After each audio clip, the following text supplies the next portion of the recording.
Yo l'équipe, c'est Malsain. Aujourd'hui, on s'attaque à un classique japonais, la Honda Civic EF de chez Mattel Brick Shop. Tout le monde pensait que c'était des images générées par IA, moi y compris. Au final, pas du tout.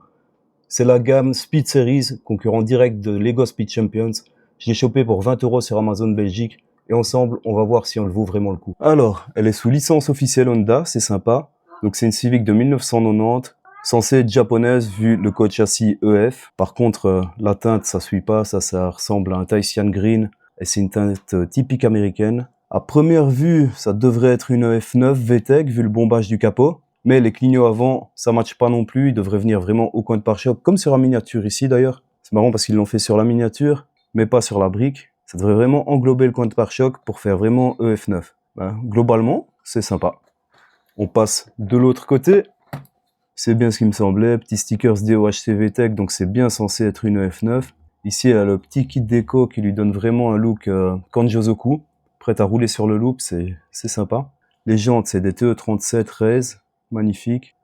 Le bandeau, pour moi, c'est du Fasin. Donc, encore une fois, ça colle pas au 1990 EF9. C'est une RHD, donc c'est bien une EF. C'est un mix JDM, USDM, un peu de Fasin, un peu de VTEC, petit aileron charge speed. Globalement, elle est sympa. On va ouvrir ça et on va voir.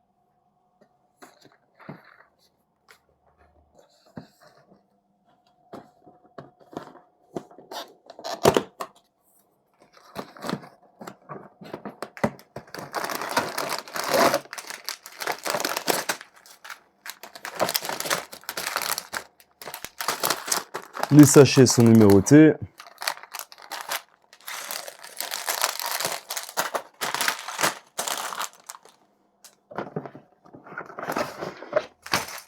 Un joli livret.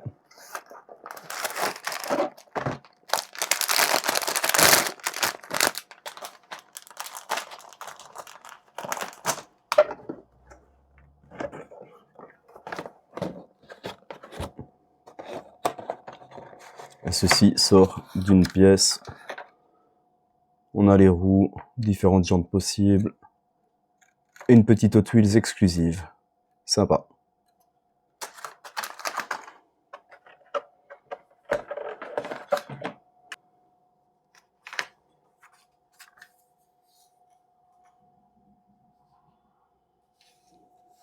Comme par hasard, ici, ça, c'est une EF USDM, phase 2. On le voit au clignot qui arrive dans la bouche. Et Tahitian Green. Très sympa, le petit livret. Très cool. Et c'est ça que j'aime bien chez eux. On peut un peu les personnaliser. Ils donnent déjà tout de base pour le faire. C'est sympa, c'est cool. Ça parle des concepteurs, ça parle de tout. Et il y a même un petit outil pour le monter. On va passer au montage alors.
Voilà, elle est montée.